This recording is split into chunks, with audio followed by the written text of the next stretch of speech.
Welcome back, everyone, to another Throwing Partners episode. I'm joined always by Chris Collins. How you guys Chris, how's it doing? going? I'm doing fantastic. Staying COVID free. Playing it safe. Yeah, playing And it safe. it's been a couple days since the last episode, but I mean, there's been a lot to talk about. Yeah, But yeah, other than a lot that, I've of. been Oh, go ahead. good. Go ahead. Yeah. Good. Well, we are joined by your former old podcast host, Jacob Feltman. Jacob, how's it going? Welcome to Throwing What's up? Partners. Yeah, what's up, boys? First thing, I love the name. I was really upset that I didn't come up with it in the past. Ours was good in the past. What are you talking about? It was good, but throwing partners, man, it's so. I was so jealous when I heard the name. I will tell you this: you have to give all the credit to Brian because he's the one that came up with the name. So, well, Brian, great job. I mean, Revin the Bear has a, Remember the bear flows off the tongue. Yeah. Yeah. When you go on Throwing YouTube partners, and stuff like that, people don't just type in a rev and a bear, so it's kind of hard. Yeah, throwing partners, just for marketing reasons, throwing partners is fantastic, man. Thank you. I appreciate that. I appreciate it. Thank you. Yeah, Reverend the Bear, you type in that on YouTube, and is that Grizzly marrying that couple? You get weird stuff. You get weird stuff. But we were still successful. Don't get us wrong. We still were views, and then people were super disappointed when we kind of had to end it just because of just complications and stuff like that. But the friendship's still there and everything like that. So that's why you're here. That's why you're here. Yeah, obviously. Yeah. But with that, actually, I'm here for Brian. Great. Well, I'm here for Jacob. Perfect. Give us a little story about yourself, Jacob. I mean, I think most listeners at this point are still, some rubbing the bear, some new guys. But I met you guys out in San Diego. I was doing the whole Navy thing. Contract ended. Moved back East Coast where I'm from, so I could catch the Atlanta games at a decent hour. Now me and my wife run a podcast, so it's pretty good, man. And what's that podcast called? It's called The Rookie and the Vet. The Rookie and the Vet. You heard that, folks? The Rookie and the Vet. It's on Spotify. I've listened to it several times. It's actually great. And I like the fact that you guys are kind of just doing daily life, but with sports too in there too. Yeah.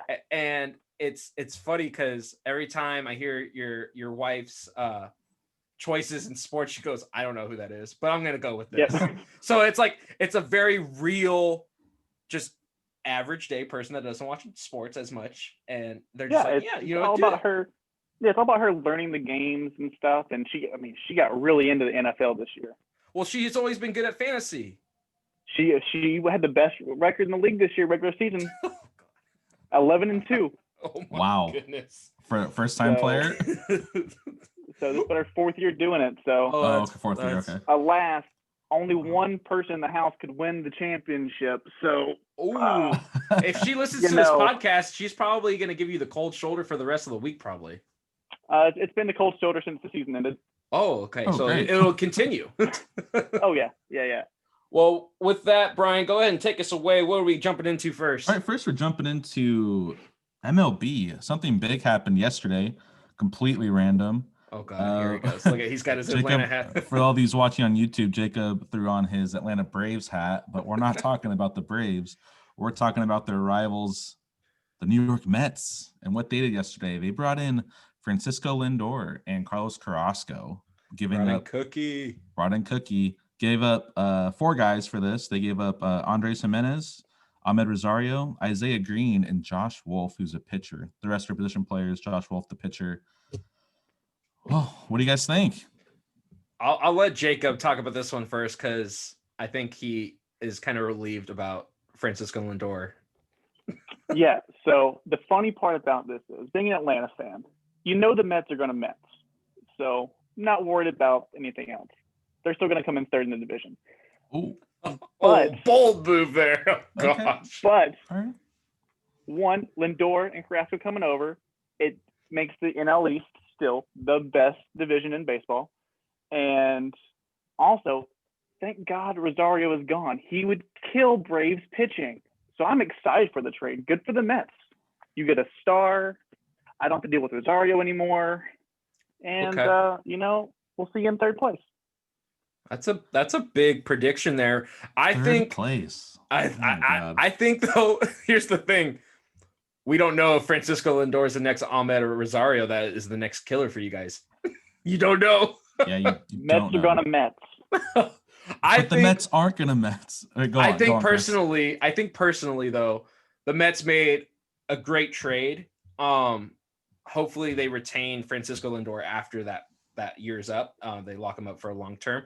But I think getting Carlos Carrasco with it, I think that's just like more than just icing on the cake. That's like everything you need for a great starting rotation. Yeah. So now, and plus he stays healthy. The only thing that has set him back was when he had cancer, and he beat that and came back and pitched and was phenomenal. Pitched extremely well. Yeah. I think the best rotation in the East. I mean, the Nationals have a good rotation. Like, the Braves are good. Their offense is scary. Their pitching got a little better. They just need to stay healthy. They're young. I think Charlie Morton's now the oldest guy in that rotation. But, man, I think the Mets have a better rotation now than the Braves.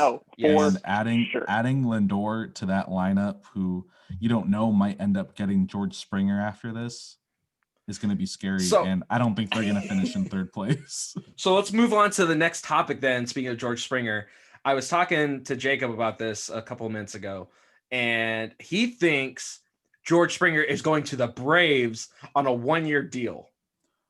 How much do you give him for a 1-year deal? Okay, just before the everything, let me explain to you how Alex Anthopoulos, the greatest GM in baseball, works. Okay, Josh Donaldson wanted a multi-year deal. He signed a 1 year with Atlanta. Marcell Ozuna, he wanted a multi-year deal. He signed a 1-year deal with Atlanta. George Springer wants a multi-deal. That he's going to come to Atlanta for 1 year. Now the question is, how much do you give him for that 1 year? If you say anything over $15 million, no. I say you baseline it off of what we did with Ozuna and Donaldson, their previous production, and their worth. Obviously, Springer's worth has declined over the years, and I would say you give him a 1 year, 13 mil. Okay. For 1 year. That then should you show work. him it's enticing. But then you show him the facts, right? Donaldson came to us kind of declining. 1 year, got a great new multi-year contract with Minnesota. Ozuna came to us kind of declining, had a great year 1 year. Someone's going to give him the multi-year contract that he wants. I was disappointed that you guys didn't keep Ozuna. That's a guy that you guys need there. Defensively though, he wasn't there for us. It's not there, and then knowing that the DH probably isn't coming back this season, you gotta eat up Ozuna and just have him walk. Yeah, and that was a big thing that came out and said the DH stays, he stays, no DH, no Ozuna. Well, I think Springer's still going to the Mets. They need it more than anything. I think Mets are willing to spend more than what you guys could probably spend. Plus, I mean, what's his name? Christian Pache is, an up and coming star. So maybe give him a role out there in outfield for Atlanta, and then Springer goes to center in New York, and then he probably doesn't. I'll bet you if he does sign with New York, he does get a multi-year deal though. Oh yeah, the Mets are dumb enough to do that. Yeah. Yeah. So they'll give him. I think Springer's going to get a 4-year deal with the Mets. I could see that. I could see. Yeah. So Brian, what's our next topic after Springer? Oh, Springer. It's where does this trade send Trevor Bauer? I would say it's coming down to the Angels and the Padres. I think, and don't get me wrong, I mean, Mets still have enough room to get Trevor Bauer. Maybe not for as much money though, if they want to lock up Lindor. But I think the Angels are the front runner, like they always have been. They have the money for it. It's just more, I think it's more of like now it's like, how do you persuade him to come to a struggling LA team? Like how does his presence overall affect the record of what you guys have been doing? With the Padres, the potential's already there. It showed last year. So it's like the Padres don't have to do as much as persuading. It's just more of like how much money can they give up? Yeah. I mean, going to the Angels, they're him and another starter away from competing. Astros are going to take a step back. Yes. I think the only real threat in the AL West right now are the Oakland A's, and you never know how they're going to play out considering they don't re-sign guys. So you don't know who's going to play short for them with Simeon gone. But, there's our timer. Sorry that got on audio. We can stretch this out a couple more minutes. Yeah, we got a little bit more. But going back to Bauer though. What do you have? And then Jacob, what do you have about Bauer after Brian? Well, I think he's going to the Angels. I want him there as a fan. They're him and another guy away. And I don't know how much he's going to want. I think the Angels can give him a 4-year deal. Maybe he takes less years for more money. Maybe a 2-year, 60 mil. There you go. Oh, geez. That's a lot of money. You might as well just do it for the 5 years. Yeah. Give him 2 years and 35 mil. Well, what's your bold prediction there, Jacob? I feel like you're going to come out of left field here with a prediction here. So he's going to go to LA, the Angels, not the Doyers. For one simple fact, what does Bauer love to do? Media. He loves to promote himself, promote his brand. He likes to get on the networks when he can to make baseball fun, to show that baseball is a fun sport. It's not these unwritten rules. He goes to LA. He is in the mix with brand promotions and the stars to, back up his brand and his claims of baseball's fun and the unwritten rules. So I think he's going to go to LA because it's the best move, not only for his baseball career, I think, because he would be the guy, but also just for his business side of things. LA is the best spot for him. That's a really good point there. Yeah. It's all about marketing. Yeah, he keeps everybody on his toes with that. So we'll find out eventually where he signs. So stay tuned for that. The last topic we have for the MLB, very sad day, lost the legend. Tommy Lasorda has passed away at the age of 92 or 93? 93. Condolences go out to him and his family. He is survived by his wife and kids. But very sad day for baseball. He was a legend as a manager for the Dodgers for so long. Also, being a son of Italian immigrants coming into the country, it wasn't always a good time for him to come up as a child. During those times, it was hard. And, he proved that, anybody can make it in this country and in the world for that matter. And, and now he's a Hall of Fame manager. He'll be forever known as one of the greatest managers to ever play the game of baseball, basically. So, yeah. Even though I'm not a huge Dodger fan, I do appreciate baseball history and what he did for the game, for that team, and how it's been the last 23 years of him out of baseball. Just him being behind the dugout, watching the game from the stands. Was always that big personality and a big voice for a lot of those players on even the teams from the last few years. Glad he was able to see them win this past season before he passed. So that's really good. One of the winningest managers all time in Italian baseball players. You got to represent. Near and dear to my heart, being Italian American. So it's really nice. I called my dad this morning and he doesn't keep up on the news and stuff with that, but he just goes, "What? No." He really liked Tommy Lasorda. I think everyone did. 2-time World Series champ, 97 Hall of Fame inductee, 1,599 wins. Great career. Great man. Great personality outside of baseball. So with that, we're going to jump sports here. We're going to go into the NFL now. It's actually going to be kind of brief with this one. We're going to kick off. We already said our picks. Me and Brian's picks last week was Zay last week. But now we got Jacob here. We got the Rev on here. He's already rocking the new hat. You could tell if you're watching on YouTube. He switched hats. He went from Braves to Falcons now. So I'm going to name the matchup. You pick the team, okay? And then you pick the game with the most potential upset. With this, though, there's a new segment that I asked my roommate about for her input on what team she thinks will win, too. So, Jacob, you're going first. Are you ready? You're on the hot seat right now. You ready? Oh, let's do it. All right. So, first matchup is Buffalo versus Indy. Buffalo. Got it. My roommate also picked Buffalo as well. Next matchup, Rams versus Seattle. Seattle. And my roommate also picked Seattle. So far, you guys are in the same category here. Tampa Bay versus Washington. Washington. Wow. Ooh. See, I picked Washington too. I think they're the upset. And Chase Young. Watch out. Chase Young's going to get Tom. He's going to get Tom. Said. I'm the only one that picked Tampa, I think, out of. Well, my roommate picked Tampa. Okay. So two of us picked Tampa.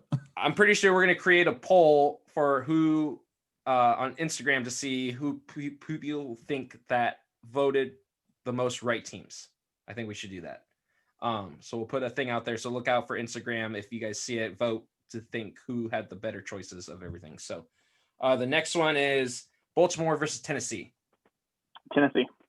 Okay. Roommate said Tennessee as well. Chicago versus New Orleans.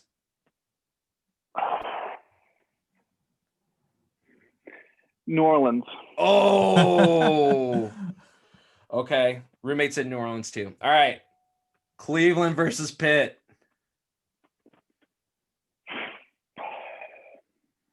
Cool. Pittsburgh. Cool. Pittsburgh. My roommate said Pittsburgh too. And then so it sounds fan, so it sounds like your upset is Washington. My upset is Cleveland. So you're gonna pick. So you think Washington is not really an upset, but Cleveland is. Cleveland doesn't have any, but they don't have their head coach. They don't have a guard, wide receivers. True. Very true. So you heard it here, folks. You heard the picks. So hopefully go on Instagram, vote for those picks later on today. A couple things with the NFL, though. We're going to go with Jared Goff and his thumb injury. Do you guys just think, does he come back to play, or do you think he sits out?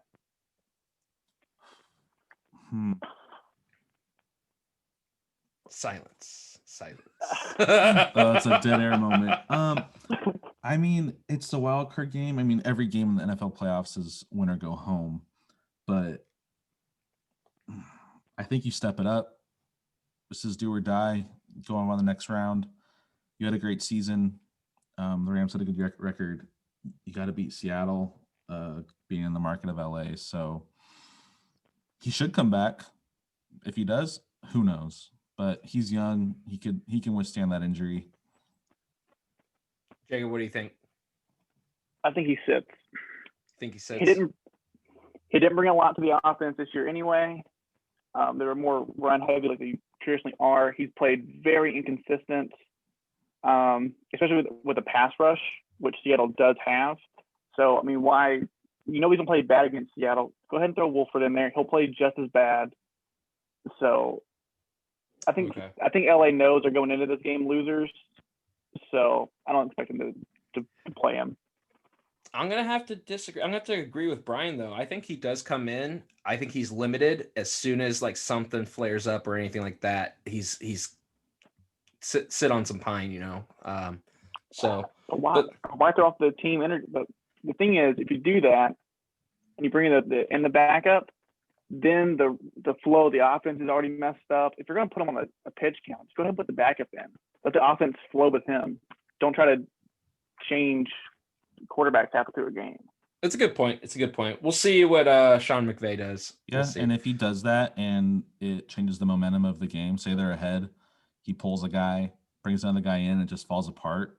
It's going to be a Tampa Bay Rays situation. Yeah.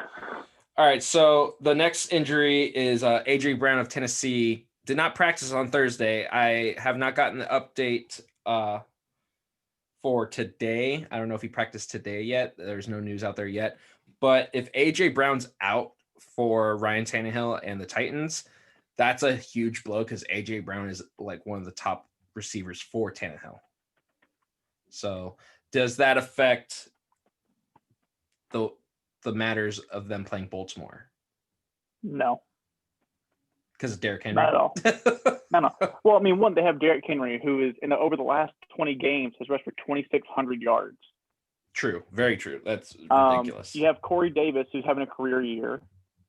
You have Jonnu Smith, tight end for them, who's having a career year. Tannehill, one of the best quarterbacks in the league, both passing and rushing. Yeah. He with him there, better team. Without him there, still a great team. Got it. Yeah, they don't. I mean, it sucks not having him, but it's still, they don't know. He's not out. He's not doubtful. He's questionable. So he could come in. He could play. He's been quoted saying that if I'm alive and breathing, I'm playing this game. Good for him. Good for him. He's leave it on the field. So as he should. Now the next topic I just want to talk about before giving it to you, Brian, is Browns and COVID. I just want try to do this in 2-word description. Browns and COVID. The facilities have been closed. They're out without their head coach this weekend. They're without their center. They're out without a lot of players and their safety too. So in 2 words, I just want to hear a description of how you think the Browns will play this weekend. So let's start with you, Brian. Let's go with you. Man, 2 words to describe their play this weekend. Or it could be 2 syllables. You could use a 2-syllable word. How about this? Next year. I like it. That's a good one. So throwing in the white flag out there. So Jacob, what do you got? Interesting. That's it. That's it. It's a 1-word description. You got it. All right. Interesting. I like it. All right. So Brian, go ahead and take us away for the last 2 topics of the NFL. Well, last 2 tops. We have to talk about. Sorry, we got 3 now. Yeah. 3. Diggs and Beasley. Yeah. For Buffalo. Are they still questionable? As far as what I've heard, yes. Yeah, they're still questionable. I think they'll play. There's no way Stephon Diggs sits out for this. Yeah, they're not sitting. And unlike AJ Brown, not playing, Tennessee has that chance. I think with Diggs out, do you think Buffalo they're fine? Pull it out? You think they're fine? Okay. Yeah, their defense is actually really, really good. So they're pretty good. If offensively there's nothing going, they get maybe 3 touchdowns at most. I think they still win. Okay. Jacob, you got anything to input on that? Oh, Diggs and Beasley for sure. This is all sportsmanship. They're questionable. Don't plan for them. Yeah. There was a video came out yesterday of the Bills dancing at practice. And I did see that. Yeah. And Diggs in the middle. Yeah. He's playing. He's fine. Also, it's he's never had a great connection until now being in Buffalo with a quarterback. He's that's my quarterback. Yeah. He didn't have that with Kirk. He didn't have that. So, Cole Beasley, I think he'll play too. The veteran's got to show up. He definitely knows. This is a once in a lifetime opportunity to play further in the playoffs in his career. So, yeah, I think his is definitely more serious than Diggs. Yeah, but I think he'll play. Got it. Yeah. So what's the next one we got, Brian? We got top 3 fantasy picks for this weekend. So we're picking players, right?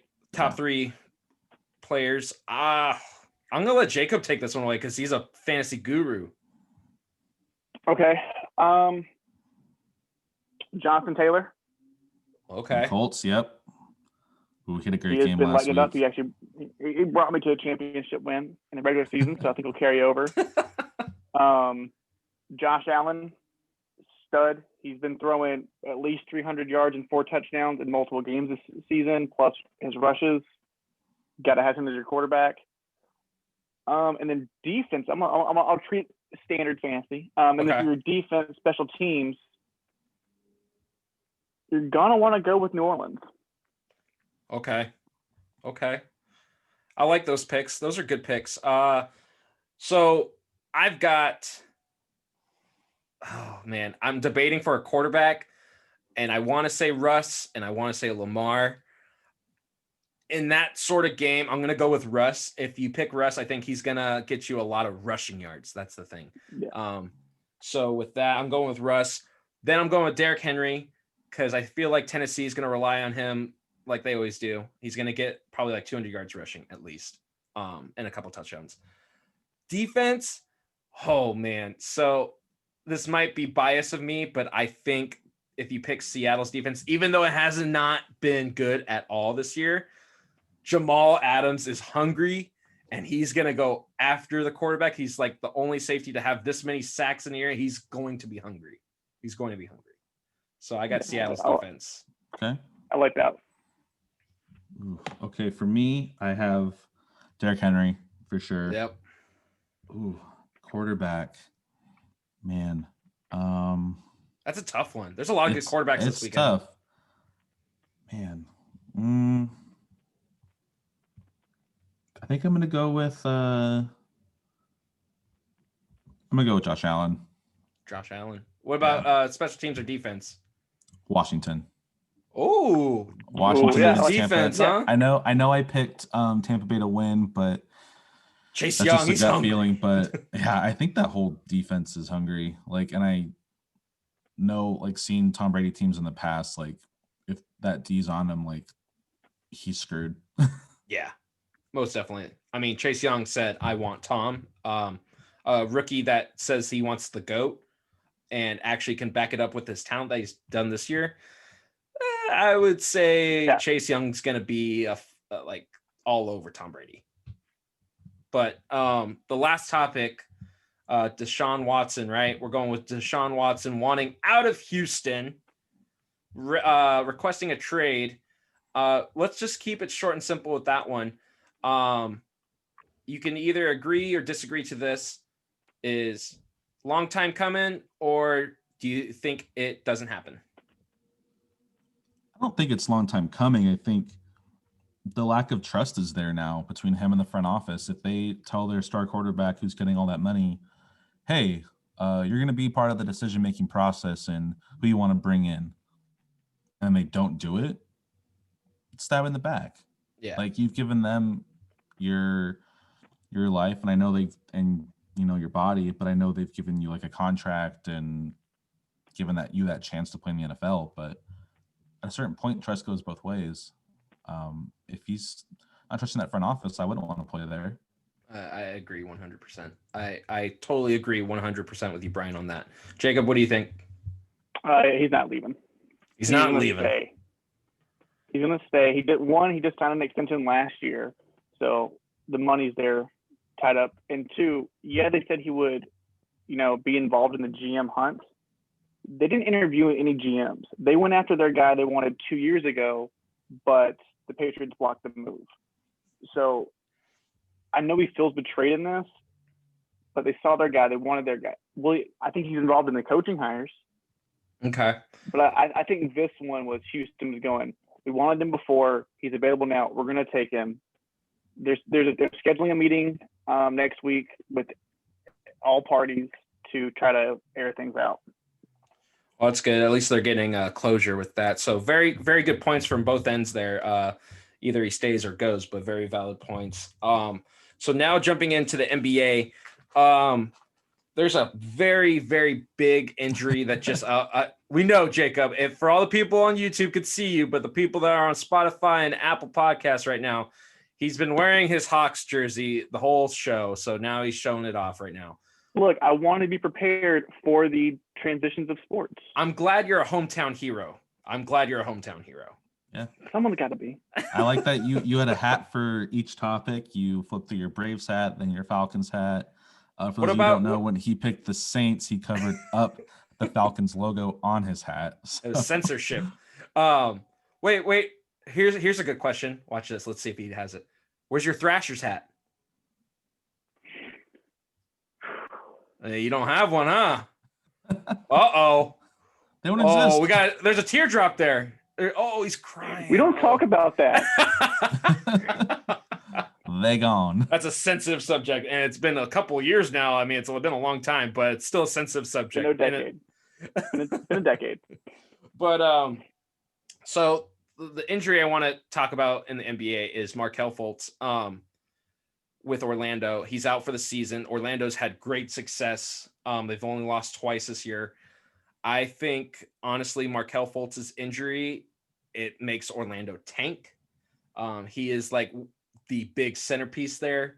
The way he just knows, he's almost like a mini, like not mini wise, height wise, but like he's almost like Chris Paul. Like he has very good field general kind of on the court and everything like that. So I think Orlando tanks after that. What do you guys think? Yeah, I agree. Yeah, I won't say tank, but they'll definitely, their games are going to be a lot more closely contested, and they're not going to have that clutch person. Losing Fultz is almost like Golden State losing Klay Thompson. Okay, that's a good comparison. Yeah. He's not, he's not the face, but without him, your team's nothing. So. Good point. Yeah, Brian, I what do you feel got? bad. He's had a lot of injuries in his career so far, and he's still really young. So it stinks. But I mean, the East is tough. I think how the records are showing right now aren't going to be the final standings come the end of the season. No. I think Philly stays up there, but I think Orlando still has a shot. Like they still have Aaron Gordon, they still have Dwayne Bacon, Vujicic is there. But they got guys on the bench. Terrence Ross, he can play. Yeah. Maybe start more. He's been coming off the bench, playing about 20 minutes. But that's a lot for a bench player. Yeah, I think he can. I think they can fill him. It won't be the same, but they'll still be competitive. Yeah, I totally agree with both of your guys' answers. So if you guys are a Magic fan out there, still have hope. Season just started. It's a big blow, but you know what? I think ultimately, I think personally you guys tank. But I mean, the East I think is a lot weaker now, so you guys still have a chance to make playoffs like you did last year. So there's still hopes out there. The next one topic we got is Joel Embiid, possible MVP. Do you guys agree with that? With that kind of, I know it's early, but what do you guys think? I mean, it's still early. Everyone's considered in the top in the MVP category. I mean, maybe it'd be really cool to see him win MVP. Have it go to the East Coast. I mean, Giannis won it last 2 years, but I think his time's coming. He's a solid player day in and day out. He stays relatively healthy. He puts in the work, trusts the process. They have a good team and they have a good coach this season. Yeah. And I think it's going to push him over the edge. And I think he's going to be the leader of it. Jacob? All-star. No and all team. That's all he's getting from me. He's not getting the MVP. He's a great player, fantastic. But at what point does this process start? Yeah. We've been trusting this process for years now, and have seen no improvements. It's slow. This is the NBA. You gotta trust it though. This isn't baseball where you can play till you're 40. Yeah. This is a. I mean, Vince Carter played past 40. Vince Carter though should have retired a long time ago. Yeah, I do like Embiid though. He's a great player. He'll definitely be in the top 10 conversation at the end of the year, but not in the MVP. Yeah, I have no doubt he can win at some point in his career though. Oh yeah. Like I don't think he'll win it this year, but like he's always going to be top 5. I think at some point he's going to win it though. Yeah, for sure. I definitely think so too. So the next topic in the NBA are the surprise success teams so far early this season. I know, like I said, it's early, but a lot of us still have those expectations. Like these teams are supposed to start off perfect, and then these other teams are supposed to be bad. But the surprise teams that I have for success are the Sixers, the Kings, the Knicks, the Cavs, and the Magic. And then for my kind of like failed teams, I got Miami, Toronto, Denver, and Memphis. The biggest disappointment for me in those teams that are struggling that bad is definitely Memphis. They just haven't been playing good basketball. And I thought they were actually going to be at least like a middle seed this year in the the East. I mean, it's still very early, but that is like my disappointed team right now. So, Jacob, if you got any teams out there, let us know. What do you got? I would like to add the Golden State Warriors under disappointment teams. Okay. At what point do we start grading Steph Curry harder?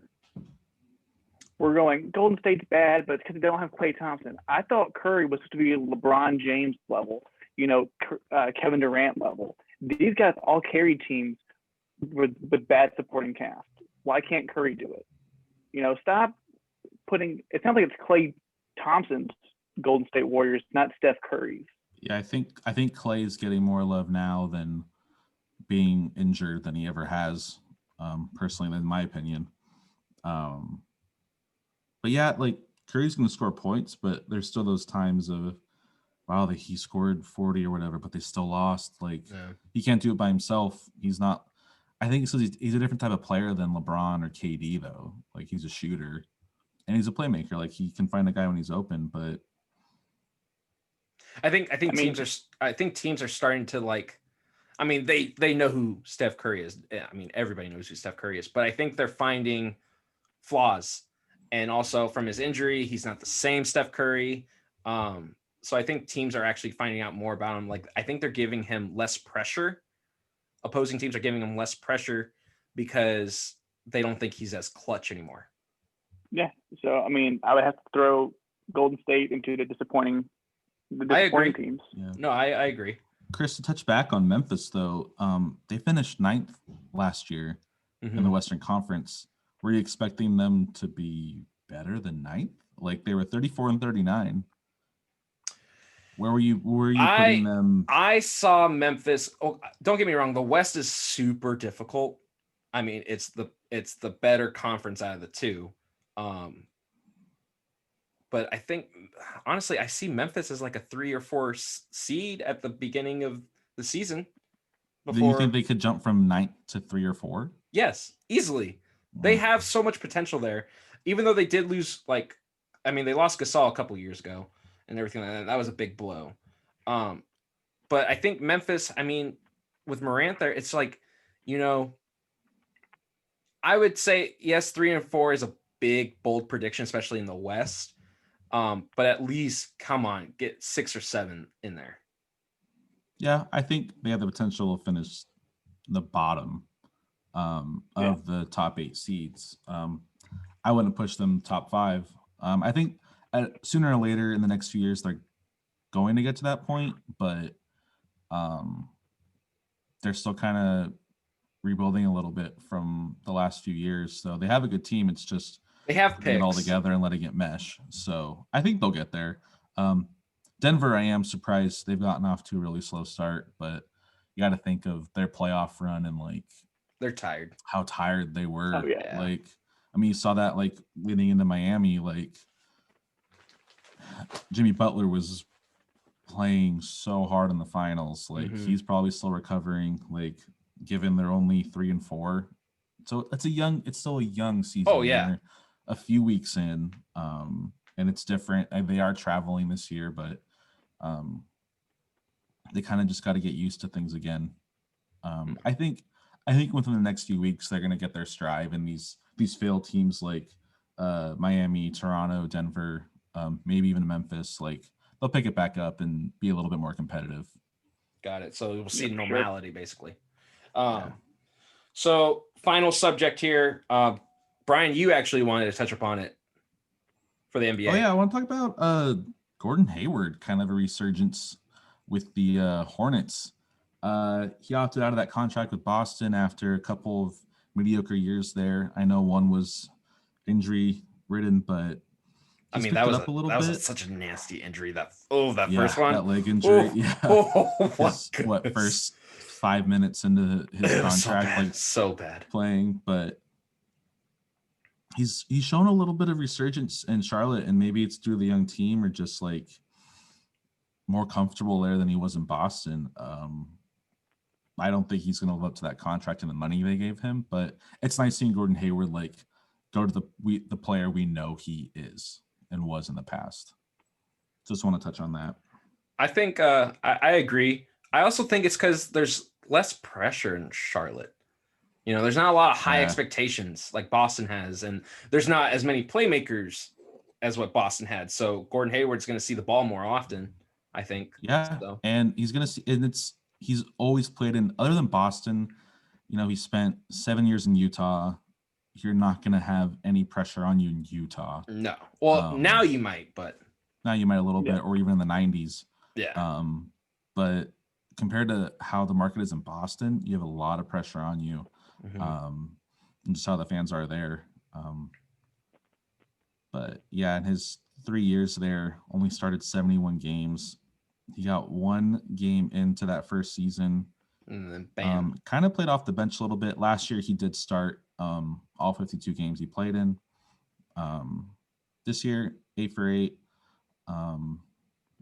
So I'm glad to see him like having a little bit more success in Charlotte. He's averaging in this young season 21.9 points per game. Most definitely. So with that, folks, our last topic, very short and sweet. It's going to take me 10 seconds to say congrats, Team USA Juniors Hockey, on another gold medal and another victory over Canada. So congrats to them. But with that, folks, we're at the end of the show. A little weird. We're at a shorter podcast. We thought we'd go to the statistics, and statistics showed that you guys would listen all the way through if it was shorter. And I think that's reality too. So with that, Jacob, I just want to say it's been a pleasure to have you on the show. It's definitely not the last time you'll be on here, but any closing remarks you got? Thanks, guys, for having me on. One, it was great hanging out with you guys again. Reliving the old days. And two, I'm excited to see where this show goes. I think you guys can do a lot with it. So I'll definitely be following and hopefully a recurring guest. Oh, no, most definitely. That. Yeah, no, we appreciate you. And that's why we have you on the show. If you were on the show, which you are right now, it means that you have some sort of significance to me and Brian. And if you don't, then you're not on the show. So, but yeah, hey, you kind of started this whole thing. Yeah, you started this podcast basically. The podcast, what do you say? I guess you could say culture to bring to us, kind of thing. Maybe. But hey, say hi to the wife. Hope you guys stay safe out there on the East Coast, and then for all the people that are listening and watching and everything like that, go check out their podcast, The Rookie and the Rev. It's definitely a good show to laugh. Like literally, I laugh because it's so funny. It's so funny, but it's also very informative too. Don't get me wrong, but it it's that comedy relief that everybody needs in this like pretty crazy times and stuff like that. We're so 8 days into the new year and it's already been kind of. I still think it's December 37th right now, 2020. So, but with that. Thank you all for tuning in. My closing remarks is always stay safe, be positive, be nice to each other. And then with that, Brian, take it away. Be kind, everyone. Also, if you want to follow us on Instagram, we're Throwing Partners at Instagram. We are on Facebook now. Follow us on YouTube for the nice visuals we have.